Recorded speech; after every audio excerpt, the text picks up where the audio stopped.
Very good morning, dear children. I would like to welcome you on behalf of Block Education Office Harapnalli and GHS Harapnalu. I am Mr. Roy Barki, Assistant Teacher for English at GHS Harapnalu. Today, I would like to engage you a poem of 10th standard, that is a Jaws poem 2, written by Carl Wendell Heinz Jr. Carl Wendell Heinz Jr. JR means junior. ಮಕ್ಕಳೇ answer ಕನ್ನಡದಲ್ಲಿ ಹೇಳ್ತೀನಿ. ನಾನು ನಿಮ್ಮನ್ನ on behalf of ಅಂದ್ರೆ Harapanahalli education office ಪರವಾಗಿ ಮತ್ತು Harapanahalli high school ಪರವಾಗಿ ಈ ಕ್ಲಾಸ್ಗೆ ವೆಲ್ಕಮ್ ಮಾಡ್ತೀನಿ. ಇವತ್ತು 10ನೇ ಕ್ಲಾಸಿನ 10ನೇ ತರಗತಿಯ ಒಂದು ಪದ್ಯ ಆಗಿರತಕ್ಕಂಥ ಜಾಜ್ ಪೋಯಮ್ 2 ಅನ್ನು ನಾವು ಡಿಸ್ಕಷನ್ ನೋಡೋಣ.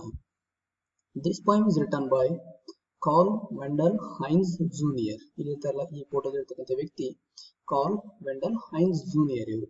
ಓಕೆ, ಇವ್ರ ಹೆಸರು Carl Wendell. JR means junior, SR ಇದ್ರೆ ಅದೇನಾಗ್ತದೆ ಸೀನಿಯರ್ ಅಂತ ಆಗ್ತದೆ. ಓಕೆ, ನಾವು this jazz poem too. Jazz means it is a form of music. It is a form of music in the America. Okay, practiced in America. Let us see it. Let us know about the writer, the poet. The poet is Carl Wendell Heinz Jr. Carl Wendell Heinz Jr. was born on September 1st, 1940 in North Carolina.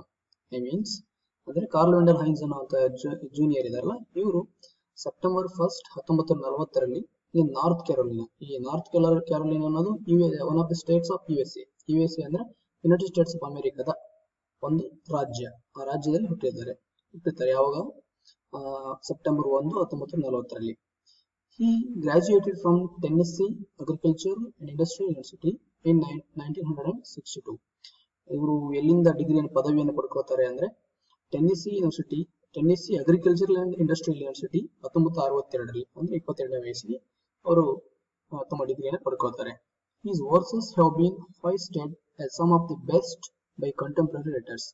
ಅಂದ್ರೆ ಇವರ ಪದ್ಯಗಳು ಏನಂತ ಹೇಳಿದರೆ best ಇದಾವೆ ಅಂತ ಹೇಳಿ, hoisted by as some of the best by contemporary writers. ಇವನ ಸಮಕಾಲೀನ, contemporary writer means ಇವರ ಸಮಕಾಲೀನ ರೈಟರ್ಸ್ ಯಾರಿರ್ತಾರಲ್ಲ ಅವರಿಂದ his poems have been hoisted ಅಂದ್ರೆ ಹೊಗಳಲ್ಪಟ್ಟಿವೆ ಅಥವಾ ಸ್ವೀಕರಿಸಲ್ಪಟ್ಟಿವೆ. ಹಾಗಂತ ಹೇಳಿ ಬೆಸ್ಟ್ ಇದಾವೆ ಅಂತ ಹೇಳಿ ಸ್ವೀಕರಿಸಲಾಗಿದೆ ಅಂತ ಹೇಳ್ತಾರೆ. And his mother was an elementary school teacher and his father was a math teacher. ಈ ಕಾರ್ಲ್ ವೆಂಡಲ್ ಹೈನ್ಸ್ ಅವರ ಮದರ್ ಏನಾಗಿದ್ರು ಎಲಿಮೆಂಟರಿ ಸ್ಕೂಲ್ ಟೀಚರ್ ಆಗಿದ್ರು, ಮತ್ತೆ ತಂದೆ ಏನಾಗಿದ್ರು ಮ್ಯಾಥ್ಸ್ ಟೀಚರ್ ಆಗಿದ್ರು ಕೂಡ. ಇವರು ಮ್ಯಾಥ್ಸ್ ಟೀಚರ್ ಆಗಿದ್ರು ಅಂತ ಬರ್ತದೆ ರಿಪೋರ್ಟ್ ಒಂದ್ ಕಡೆ. ಓಕೆ, ಜಾಜ್ ಪೋಯಮ್ 2 ಅನ್ನುವಂತಹ ಒಂದು ಪದ್ಯ ನಿಮ್ಮ 10ನೇ ತರಗತಿಯಲ್ಲಿದೆ. Can see it. The first 5 lines are here. You can see the book. While you watch this video, you can have your book in front of you and you can go on watching it or reading it. ನೀವು ಈ video ನೋಡುವಾಗ ನಿಮ್ಮ ಪುಸ್ತಕವನ್ನು ತೆಗೆದುಕೊಂಡ್ಬಿಟ್ಟು ನೋಡ್ಕೋತ ಹೋಗಿ. ನಾನು ಹೇಳ್ತೀನಿ ಅಂತ ಹೇಳಿ. That's what. There he stands see like a black ancient mariner. There ಇದು ಜಾಜ್ poem ಅಂದ್ರೆ in this poem the poet explains the two phases of a jazz player, 2 phases of the life of a jazz player. I mean ಈ poem ಅಲ್ಲಿ poet ಏನ್ ಮಾಡ್ತಾರೆ, Karl Wendell ಹೈನ್ಸ್ ಅವರು ಆ jazz player ಅಂತ ಒಬ್ಬ ವ್ಯಕ್ತಿ ಇದಾನಲ್ಲ ಅವನ ಜೀವನದ ಎರಡು ಸ್ಥಿತಿಗಳನ್ನ one is when he plays the music, saxophone. ಅವನು ಸ್ಯಾಕ್ಸೋಫೋನ್ ಬಾರಿಸಿದಾಗ ಹೇಗಿರ್ತದೆ ಅವನ ಜೀವನ. And one is while he will be not playing that saxophone ಅನ್ನ ಬಾರಿಸ್ತಾ ಇರುವಾಗ ಹೆಂಗಿರ್ತದೆ ಅವನ ಜೀವನ. And how is real life, ಮತ್ತೆ ಒಂದು ಅಮೆರಿಕದಲ್ಲಿ how is spending his life or how is leading his life ಅನ್ನೋದನ್ನ ಈ ಪೋಯಮ್ ಮುಖಾಂತರ ಇಟ್ಕೊಳ್ತಾನೆ. ಇಲ್ಲಿ ಸಾರೋನೆಸ್ ಆಫ್ ಹಿಸ್ ಲೈಫ್, ಅವನ ದುಃಖದ ಜೀವನ, and happiness of his life, ಅವನ ಸಂತೋಷದ ಜೀವನ, ಎರಡನ್ನೂ ಕೂಡ ಈ ಪೋಯಮ್ ಅಲ್ಲಿ ಕವಿ ಏನ್ ಮಾಡ್ತಾನೆ, ಆ ಪೊಯೆಟ್ ಕಾರ್ಲ್ ವೆಂಡಲ್ ಹೈನ್ಸ್ ಎಕ್ಸ್ಪ್ಲೈನ್ ಮಾಡ್ತಾ ಹೋಗ್ತಾನೆ ನಮಗೆ. ಈ descript the life of that jazz player. ಆ ಜಾಜ್ ಅನ್ನು ನುಡಿಸುವವನ ಅಥವಾ ಆಲ್ಟೋ ಸ್ಯಾಕ್ಸೋಫೋನ್ ನುಡಿಸುವವನ ಜೀವನ ಹೇಗಿದೆ, ರಿಯಾಲಿಟಿಯಲ್ಲಿ ಹೇಗಿದೆ, ಮತ್ತು ಅವನು ನುಡಿಸುವಾಗ ಹೇಗಿರ್ತದೆ ಅವನ ಜೀವನ ಅನ್ನೋದನ್ನ ಈ ಪೋಯಮ್ ಮುಖಾಂತರ ಎಕ್ಸ್ಪ್ಲೈನ್ ಮಾಡ್ಕೊತಾ ಹೋಗ್ತಾನೆ ಕವಿ. Yes, the first line is that ಈ ಹೇಳ್ತಾನೆ ನಮಗೆ He says us. That's it. There he stands see. There he stands see means ಅಲ್ಲಿ ನಿಂತಿದ್ದಾನೆ ನೋಡಿ. ಯಾರು? Jazz player. ಇಲ್ಲಿದಾನಲ್ಲ ಇವನೇ jazz player. Okay, like a black ancient mariner. ಇವನು ಹೇಗೆ ನಿಂತಿದ್ದಾನೆ ಅಂದ್ರೆ ಲೈಕ್ ಅ ಬ್ಲ್ಯಾಕ್ ಇನ್ಸೆಂಟ್ ಮರೈನರ್. ಈ ಜಾಜ್ ಪ್ಲೇಯರ್ ಇದನ್ನಲ್ಲ ಇವನು ಹೇಗೆ ನಿಂತ್ಕೊಂಡಿದ್ದಾನೆ? Black ancient mariner. ಈ ancient mariner, black ancient mariner ಹಳೆಯ ಕಾಲದ, ಮರೈನರ್ ಮೀನ್ಸ್ ನಾವಿಕ, ಹಳೆಯ ಕಾಲದ ನಾವಿಕಂತರ ನಿಂತಿದ್ದಾನೆ. ಈ ಬ್ಲ್ಯಾಕ್ ಏನ್ಸಿಯಂಟ್ ಮರೈನರ್ ಇದೆಲ್ಲ ಇವನ್ ಯಾರು ಅನ್ನೋದಕ್ಕೆ ಒಂದು ಸ್ಟೋರಿ ಇದೆ, ಅದನ್ನ ತೋರಿಸ್ತೀನಿ ನೋಡಿ. ಇಲ್ಲಿ ಏನ್ಸಿಯಂಟ್ ಮರೈನರ್ ಅಂದ್ರೆ a reference to the poem The Rime of the Ancient Mariner by Samuel Coleridge, in which a seaman shoots an albatross, a bird of good omen, and suffers supernatural punishment. I mean, ಈ ಕಾರ್ಲ್ವೆಂಡಲ್ ಹೈನ್ಸ್ಗಿಂತ ಮುಂಚೆ ಇಲ್ಲಿದ್ದಾರೆ ನೋಡ್ರಿ ಇವರು Samuel ಕಾಲ್ರಿಡ್ಜ್ ಅನ್ನೋ ಒಂದು poem ಬರೀತಾರೆ. ಯಾವ್ದು? Samuel Taylor Coleridge the rime of the ancient mariner. ಈ ಪೋಯಮ್ ಅಲ್ಲಿ ಏನಾಗಿರುತ್ತೆ ಅಂದ್ರೆ ಈಗ ನಾವು ಜಾಜ್ ಪೋಯಮ್ 2 ನೋಡ್ತಾ ಇದ್ದ ಈ ಪೋಯಮ್ ಅಲ್ಲ, ಈ ಸ್ಯಾಮ್ಯುಯಲ್ ಕಾಲ್ರಿಡ್ಜ್ ಬರ್ತಕ್ಕಂಥ ಪೋಯಮ್ ಅಲ್ಲಿ ಒಬ್ಬ ವ್ಯಕ್ತಿ ಇರ್ತಾನೆ. ಅವನ ಹೆಸರೇನು? ಮರೈನರ್, ನಾವಿಕ. Okay, he was what's that he was leading his ship in the sea. ಸಮುದ್ರದ ಯಾನ ಮಾಡುವಾಗ voyage, while he was on the voyage, that mariner ಇಲ್ಲಿದಾರಲ್ಲ ಇವ್ರು ಏನ್ ಮಾಡ್ತಾರೆ? he sees a bird. that bird's name was albatross. ಇಲ್ಲಿದೆಯಲ್ಲ ಇದೆ ಆಲ್ಬರ್ಟಸ್ bird. ಇದೇನಾಗ್ತದೆ? ಆಲ್ಬರ್ಟಸ್ bird ಅನ್ನೋದು ಬರ್ತದೆ. ಈ ಬರ್ಡ್ ಅರ್ಥ ಏನಂದ್ರೆ ಇದು ಬಂದಿದೆ, ಇದು ಕಂಡಿದೆ ಅಂದ್ರೆ when a mariner or when a traveler sees this bird, that means it's a good omen. It's a symbol of a good omen. ನಾವೀಗ for example, when we go outside, if you see a bird or something else, people say if you see a fox, it's good omen. ಅಂದ್ರೆ ನರಿ ನೋಡಿದ್ರೆ ಎಲ್ಲರೂ ಹೋಗುವಾಗ ಏನಾದ್ರು ನೋಡಿದ್ರೆ ಒಳ್ಳೇದಾಗುತ್ತೆ ಅಂತ ಹೇಳ್ತಾರೆ, ಬೇಕಾದ್ರೆ ಕೆಟ್ಟದಾಗುತ್ತೆ ಅಂತ. ಆತರ ಇವರಲ್ಲೂ ಒಂದು ನಂಬಿಕೆ ಐತಿ. if a man while on the voyage or maybe traveling anywhere, if he sees albatross bird, it is a good omen. ಒಂದು ಶುಭ ಒಂದು ಶಕುನ ಅನ್ನೋ ಇರ್ತದೆ. But what does this mariner do? When he sees this bird, he kills it. ಈ bird ಏನ್ ಮಾಡ್ತಾನೆ ಅವನು? he kills it. Good omen, ಒಳ್ಳೆಯ bird ಅನ್ನ ಕೊಂದ್ಬಿಡ್ತಾನೆ. then supernatural punishment suffers. ಆ ಬರ್ಡ್ ಅನ್ನು ಕೊಂದಿದ್ದಕ್ಕಾಗಿ he faces or he experiences many punishments. He faces high tides, he faces what's that tempest, the voyage. ಅವನು bird ಅನ್ನು ಕೊಂದಿದ್ದಕ್ಕೆ ದೇವರು, ಸೂಪರ್ ನ್ಯಾಚುರಲ್ ಮೀನ್ಸ್ ಅಗೋಚರವಾದ ಶಕ್ತಿ ಏನ್ ಮಾಡ್ತದೆ? ಇವನು ಶಿಕ್ಷೆ ಏನ್ ಕೊಡ್ತದೆ ಅಂದ್ರೆ ಸಮುದ್ರ ಯಾನದಲ್ಲಿ ಏನ್ ಕೊಡ್ತದೆ?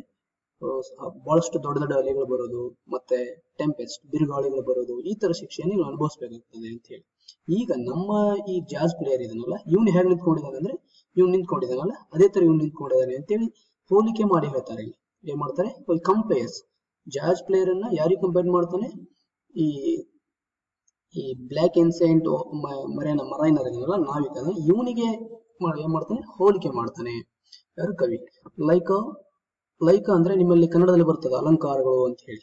ಇಂಗ್ಲಿಷ್ ಅಲ್ಲಿ ನಾವು ಫಿಗರ್ಸ್ ಆಫ್ ಸ್ಪೀಚ್ ಅಂತ ಕರಿತೀವಿ. ನಾವು ಇಂಗ್ಲಿಷ್ ಅಲ್ಲಿ ಫಿಗರ್ಸ್ ಆಫ್ ಸ್ಪೀಚ್ ಅಂತ ಕರಿತೀವಿ, ಕನ್ನಡದಲ್ಲಿ ಅಲಂಕಾರಗಳು ಅಂತ. ಅಲ್ಲಿ ಉಪಮಾ ಅಲಂಕಾರ ಅಂತ ಬರ್ತದೆ. ಸೀತೆಯ ಮುಖ ಕಮಲದಂತೆ ಅರಳಿತು ಅಂತ ಹೇಳ್ಬಿಟ್ಟು, ದಟ್ಸ್ ವಾಟ್ ಹಿಯರ್. ಅಂತೆ, ಕಂತೆ, ಅಂತೆ ಹೀಗೆ ಬರ್ತದಲ್ಲ, ಅದನ್ನು ನಾವೇಂತಿ ಅಲ್ಲಿ ಉಪಮಾ ಅಲಂಕಾರ ಅಂತ ಕರಿತಾರೆ. ಉಪಮೆ ಉಪಮಾನ ಹೊಲಿಸಿ ಇಲ್ಲಿ ಬಂದ್ಬಿಟ್ಟು ಇಲ್ಲಿ ಲೈಕ್ ಯಾಸ್ ಈಸ್ ಅಂತ ಬಂದ್ರೆ, ನಮ್ಮಲ್ಲಿ ಲೈಕ್ ಮತ್ತು ಯಾಸ್ ಬಂದ್ರೆ ನಾವು ಸಿಮಿಲಿ ಅಂತ ಹೇಳ್ತೀವಿ ಅಂತ ಕನ್ನಡದ. ಇಂಗ್ಲಿಷ್ ಅಲ್ಲಿ ಸಿಮಿಲಿ ಅಂದ್ರೆ ಉಪಮಾ ಅಲಂಕಾರ ಅಂತ ಅರ್ಥ. ಇಲ್ಲಿ ಜಾಜ್ ಪ್ಲೇಯರ್ ಅನ್ನ ಯಾರಿಗೆ ಹೋಲಿಸ್ತಾನೆ? ಕವಿ ಬ್ಲ್ಯಾಕ್ ಏನ್ಸಿಯಂಟ್ ಮರೈನರ್. ಈ ಜಾಜ್ ಪ್ಲೇಯರ್ ಹೇಗೆ ನಿಂತ್ಕೊಂಡಿದ್ದಾನೆ? ಬ್ಲ್ಯಾಕ್ ಏನ್ಸಿಯಂಟ್ ಮರೈನರ್ ನಿಂತ್ಕೊಂಡಿದ್ದಾನಲ್ಲ ಆ ತರ ನಿಂತ್ಕೊಂಡಿದ್ದಾನೆ ಅಂತ ಹೇಳ್ತಾನೆ ಪೋಯಮ್ ಅಲ್ಲಿ ಯಾರು? ಕವಿ.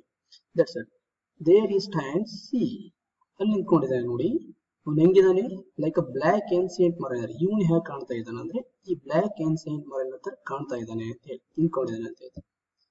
His wrinkled old face so full of the wearies of living. ಅವರ ಫೇಸ್ ಇದೆಯಲ್ಲ, his wrinkled old face. wrinkle means ಈ ಮುದುರು ಆಗಿರೋದು ಅಂತ ಹೇಳ್ತೇನೆ. wrinkling ಅಂದ್ರೆ wrinkle hair ಅಂತ ಹೇಳ್ತೀವಿ.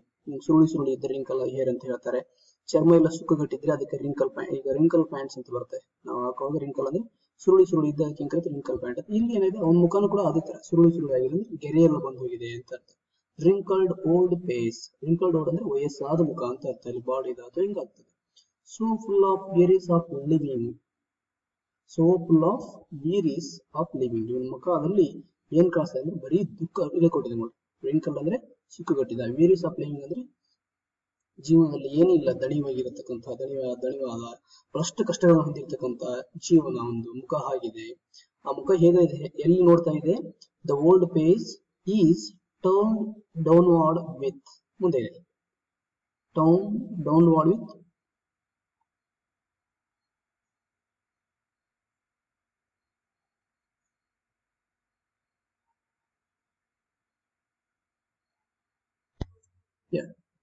Towns, there he stands, see, like a black ancient mariner. His wrinkled old face, so full of the wearies of living, is turned downward with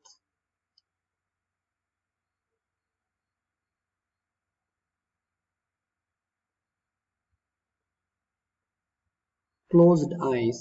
ಏನಾಗ್ತದೆ next ಆ page ಇಂದ ಈ ಪೇಜ್ ಕಂಟಿನ್ಯೂ ಅಂದ್ರೆ ಅವನ ಮುಖ ಹೇಗಾಗಿದೆ, ಫುಲ್ ಆಫ್, ಅವನ ಮುಖದಲ್ಲಿ ಎಲ್ಲ ಸುಕ್ಕುಗಟ್ಟಿದೆ, ಮತ್ತೆ ಜೀವನವೇ ಸಾಕಾದಂತಿದೆ, ದಣಿದು ಹೋಗಿದೆ. ಅವನ ಮುಖವನ್ನು ಯಾವ ಕಡೆ ಮಾಡಿದಾನೆ, ಅವನು ನೆಲದ ಕಡೆ ನೋಡ್ತಾ ಇದೆ. ಡೌನ್ ವಾರ್ಡ್ ಮೀನ್ಸ್ ತಲೆ ತಗ್ಗಿಸಿ ನಿಂತ್ಕೊಂಡಿದ್ದಾನೆ ಅಂತ ಅರ್ಥ. ಮುಖ ಏನು ಮೇಲಕ್ಕೆ ಖುಷಿಯಿಂದ ನೋಡ್ತಾ ಇಲ್ಲ ಅವನು. He is not happy, he is sad, his face is downward, ಕೆಳಗಡೆ ಮುಖ ಮಾಡಿದೆ ಅಂತ ಹೇಳಿ, ಅಂದ್ರೆ ಬೇಜಾರದಲ್ಲಿದ್ದಾನೆ ಅಥವಾ ದುಃಖದಲ್ಲಿದ್ದಾನೆ ಅಂತ ಅರ್ಥ ಇಲ್ಲಿ. Okay, his frayed collar, faded blue old shirt turns dark with sweat, and the old necktie undone drops loosely about the worn ಅಂತ ಇದೆ ಇಲ್ಲಿ ಕ್ಲೋಸ್ಡ್ ಐಸ್, ಮುಖ ಹೆಂಗಿದೆ, ಕಣ್ಣು ಮುಚ್ಕೊಂಡು ಕೆಳಗಿದ್ದಾನೆ ಒಂದು. ಇನ್ನೊಂದು his frayed collar means, collar ಅಂದ್ರೆ ಇದು ಕೊಳ್ಳಪಟ್ಟಿ ಅಂತ ಹೇಳ್ತಾರೆ. That's it.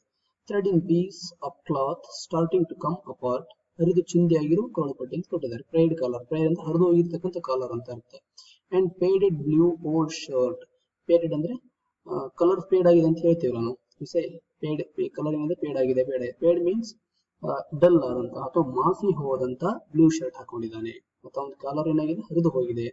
And faded blue old shirt ಏನಾಗಿದೆ, ಫೇಡ್ ಕಲರ್ ಫೇಡ್ ಹಾಳಾಗಿದೆ. ಟರ್ನ್ಸ್ ಡಾರ್ಕ್ ವಿತ್ ಸ್ವೆಟ್, ಆ ಫೇಡೆಡ್ ಆಗಿರ್ತಕ್ಕಂತಹ ಬ್ಲೂ ಶರ್ಟ್, ಮಾಸಿ ಹೋದ ಬ್ಲೂ ಶರ್ಟ್ ಕಪ್ ಆಗ್ತಾ ಇದೆ. ಕಪ್ ಮೀನ್ಸ್ ಡಾರ್ಕ್ ಆಗ್ತಾ ಇದೆ ಅಂದ್ರೆ ನೀರ್ ಆಗ್ತಾ ಇದೆ. ಯಾವ್ದ್ರಿಂದ? ಸ್ವೆಟ್ ಮೀನ್ಸ್ ಇದು ಬೆವರಿನಿಂದ ಸ್ವೆಟ್ ಆಗಿ ಹೋಗಿದೆ ಒಂದು. ಸ್ವೆಟ್ ಇಂದ ಅದು ಏನಾಗ್ತಾ ಇದೆ, ಕಪ್ಪು ಕಾಣ್ತಾ ಇದೆ ಅಂತ ಅರ್ಥ ಇಲ್ಲಿ. ಯಾವುದು ಅಂದ್ರೆ he is very tired, he is sweating, that's why the color becomes dark color ಅಂತ ಹೇಳಿ. that's it. faded blue ಇದ್ದು ಡಾರ್ಕ್ ಬ್ಲೂ ಆಗ್ತಾ ಇದೆ because of the sweat. And the old necktie undone drops loosely. ಒಂದು old neck tie, ಈ neck ಇದೆ ಇಲ್ಲಿ, tie ಇದೆಯಲ್ಲ, ನೆಕ್ ಟೈ ಮೀನ್ಸ್ ಇದು ಹಾಕೋತಿಲ್ಲ ನಾವು. That's it. ಟೈ, ಈ ಟೈ ಏನಾಗಿದೆ, ಹಳೇದಾಗಿದೆ. ಅಂಡನ್ ಮೀನ್ಸ್ ಸರಿಯಾಗಿ ಕಟ್ಕೊಂಡಿಲ್ಲ ಅಂತ ಅರ್ಥ. ಅಂಡನ್ ಕರೆಕ್ಟ್ ನೀಟ್ ಕಟ್ಕೊಂಡು ಹೀಗೆ. ಡನ್ ಅಂದ್ರೆ ಅಂಡನ್ ಅಂದ್ರೆ ಲೂಸ್ ಆಗಿದೆ. ಡ್ರಾಪ್ಸ್ ಲೂಸಲಿ ಏನಾಗಿದೆ, ಲೂಸ್ ಆಗಿ ಕೆಳಗಿದೆ ಅಂತ ಅರ್ಥ. ಬಿದ್ದಿದೆ, ಎಡೆ ಬಿದ್ದಿದೆ ಅಂತ loosely. About the worn old jacket, ಎಲ್ಲಿ ಬಂದಿದೆ ಅದು, ಕೆಳಗೆ ಇಳಿದ್ಬಿಟ್ಟು ಜಾಕೆಟ್ ಒಳಗೆ ಬಂದಿದೆ ಅಂತ ಅರ್ಥ. That's it. ಇಳಿ ಬಿದ್ದಿದೆ ಅಂತ ಅರ್ಥ. That's it. ಈ ಪ್ಯಾರಾಗ್ರಾಫ್ ಅಲ್ಲಿ ಏನ್ ಮಾಡ್ತಾನೆ ಅಂದ್ರೆ ಕವಿ, ಅವ್ನು ಹ್ಯಾಕ್ ಕಾಣ್ತಾ ಇದ್ದಾನೆ, how is looking, is appearance ಬಗ್ಗೆ, ಅವನ ಸ್ಥಿತಿಯ ಬಗ್ಗೆ, ಪೊಸಿಷನ್ ಅಂತ ಹೇಳ್ತೇವೆ ನಾವು, ಒಂದು ಅಪಿಯರೆನ್ಸ್ ಬಗ್ಗೆ ಹೇಳ್ತಾ ಇರ್ತಾನೆ. ಏನು, ಬ್ಲ್ಯಾಕ್ ಇದಾನೆ ಅಂತ ಇಲ್ಲಿ ಹೇಳ್ತಾನೆ. ರಿಂಕಲ್ಡ್ ಓಲ್ಡ್ ಫೇಸ್ ಇದೆ ಅಂತ ಹೇಳ್ತಾನೆ. ವೇರೀಸ್ ಇದೆ ಅವನ ಮುಖ ತುಂಬಾ ಅಂತ ಹೇಳ್ತಾನೆ. And then he is facing downward ಅಂತ ಹೇಳ್ತಾನೆ ಕವಿ, ಯಾರು, ಜಾಜ್ ಪ್ಲೇಯರು. ಅಂಡ್ ದೆನ್ ಅವನು ಕಣ್ಣುಗಳೇನಿದೆ ಕ್ಲೋಸ್ ಆಗಿದೆ ಅಂತ ಹೇಳ್ತಾನೆ. ಅಂಡ್ ಈಸ್ ಕಾಲರ್ ಏನಾಗಿದೆ, ಪ್ರೇ ಆಗಿದೆ ಅಂತ ಹೇಳ್ತಾನೆ. ಈಸ್ ಕಾಲರ್ ಇಸ್ ಪ್ರೈಡ್ ಅಂತ, ಅಂದ್ರೆ ಹರಿದು ಹೋಗಿದೆ, ಹಳೇದಾಗಿದೆ ಅಂತ. Then he says that his blue shirt is faded ಅಂತ ಹೇಳ್ತಾನೆ. and he is sweating because of the sweat, the blue color, light blue, faded blue has become dark blue ಅಂತ ಹೇಳ್ತಾನೆ. and the necktie is loose ಅಂತ ಹೇಳ್ತಾನೆ. Okay, and ಎಲ್ಲಿ ಬಂದಿದೆ ಅದು ಕೂಡ, warm ಓಲ್ಡ್ ಜಾಕೆಟ್, ಈ ಹಳೆಯದಾದಂತ ಜಾಕೆಟ್, ಸವೆದು ಹೋದಂತ ಜಾಕೆಟ್ ಮೇಲೆ ಬಿದ್ದಿದೆ ಅಂತ ಹೇಳ್ತಾನೆ. Then just barely holding he's, ಅವನು ಜಾಕೆಟ್ ಅಲ್ಲಿ ಎಲ್ಲಿ ಬಂದಿದೆ ಅಂದ್ರೆ ನೆಕ್ ಟೈ ಕೆಳಗೆ ಬಿದ್ದಿದೆ. ಐ ಮೀನ್ ಇಲ್ಲಿ ಇರ್ಬೇಕು, ಕರೆಕ್ಟ್ ಆಗಿ ಹೊಟ್ಟೆ ಮೇಲೆ ಬಂದಿದೆ. ಅಂತ ಹೊಟ್ಟೆ ಅದು, just barely holding his sagging stomach ಅಂತ ಬರ್ತದೆ. ಸ್ಯಾಗಿಂಗ್ ಸ್ಟಮಕ್ ಅಂದ್ರೆ ಹೊಟ್ಟೆ ಡುಮ್ ಆಗಿರ್ತಕ್ಕಂತಹ ಸ್ಟಮಕ್, ಜೋತು ಬಿದ್ದಿರ್ತಕ್ಕಂತಹ, ಡುಮ್ಮ ಅಲ್ಲ, ಜೋತ್ ಬಿದ್ದಿರ್ತಕ್ಕಂಥ ಹೊಟ್ಟೆ ಮೇಲೆ ಬಂದು ಬಿದ್ದಿದೆ. ಏನು, ನೆಕ್ ಟೈ ಅಂತ ಹೇಳ್ತಾನೆ. That's it. ಇಲ್ಲಿದೆ ನೋಡಿ, old jacket just barely holding his sagging stomach in. That's it. ಅದು ಸ್ಯಾಗಿಂಗ್ ಸ್ಟಮಕ್ ಅನ್ನ ಜಾಕೆಟ್